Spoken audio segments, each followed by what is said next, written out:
వీరసింహారెడ్డితో తెలుగు ప్రేక్షకులకు చేరువైన మలయాళ నటి honey rose పోలీసులను ఆశ్రయించారు. తాను వేధింపులు ఎదుర్కొంటున్నానని ఈ మేరకు పోలీసులకు ఫిర్యాదు చేశానంటూ ఆమె సోషల్ మీడియాలో పోస్ట్ పెట్టారు.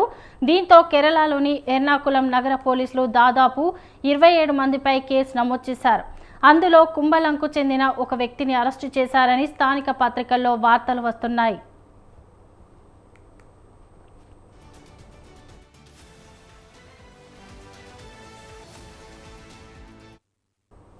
ఒక వ్యాపారవేత్త వల్ల తాను ఇబ్బంది పడుతున్నానంటూ హనీ రోజ్ ప్రకటన విడుదల చేశారు.